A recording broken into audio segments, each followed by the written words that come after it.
ലത ശ്രുചി സെഡിലേക്ക് സ്വാഗതം. ഇന്ന് എനിക്ക് കുറച്ച് വട്ടയപ്പത്തിൻ്റെ ഓർഡറുണ്ട്. അപ്പോൾ ഞാൻ അരി വെള്ളത്തിലിടുന്ന സമയത്ത് എനിക്ക് കാണിക്കാൻ പറ്റിയില്ല.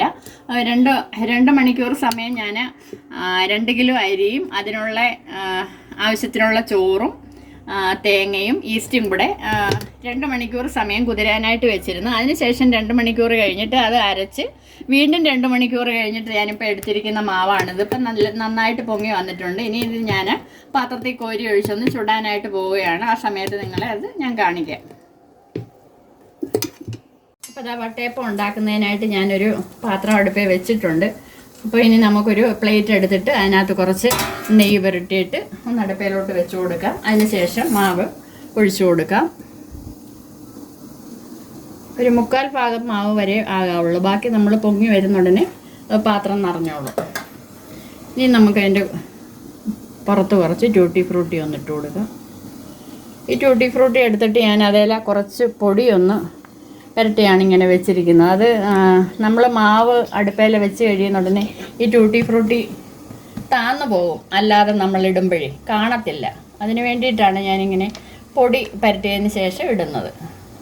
ഇപ്പം ഞാനിപ്പോൾ ഇത് മൊത്തം 5 മണിക്കൂറാണ് ഈ മാവ് അരച്ച് കുതിർത്തെടുക്കാനായിട്ട് എടുത്തിരിക്കുന്ന സമയം. നമ്മളിത് മാവ് അപ്പം ഉണ്ടാക്കുന്നതിന് മുമ്പായിട്ട് പഞ്ചസാരയും അതിന് വേണ്ടുന്ന ഉപ്പും എല്ലാം ഇട്ടിട്ട് വേണം ഉണ്ടാക്കാനായിട്ട് തുടങ്ങാൻ.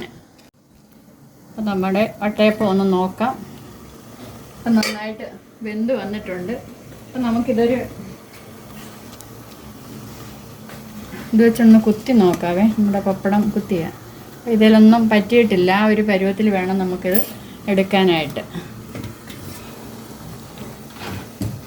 പിന്നെ നമുക്ക് അടുത്തതും കൂടെ ഒഴിച്ചു എല്ലാം ഇതേപോലെ ഒന്ന് നമുക്ക് ചുട്ടെടുക്കാം. നമ്മുടെ വട്ടയപ്പം ഞാനിവിടെ പുഴുങ്ങി കഴിഞ്ഞിട്ടില്ല, എന്നാൽ ഇനിയും കുറേ കൂടെ പുഴുങ്ങാനുണ്ട്. അപ്പോൾ ഇത് എല്ലാവർക്കും അറിയാവുന്ന ഒരു സംഭവം തന്നെയാണ്. പിന്നെ ഞാനത് ചെയ്തപ്പോൾ ഒന്ന് കാണിച്ചെന്ന് മാത്രമേ ഉള്ളൂ.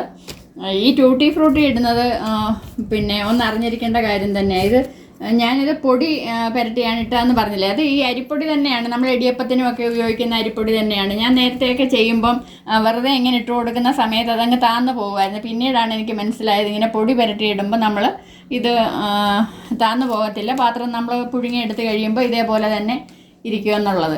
അപ്പം ഞാൻ ഇനിയും ബാക്കിയും കൂടെ ഒന്ന് ചെയ്യാൻ പോവുകയാണ്. അപ്പോൾ എല്ലാവർക്കും ബൈ.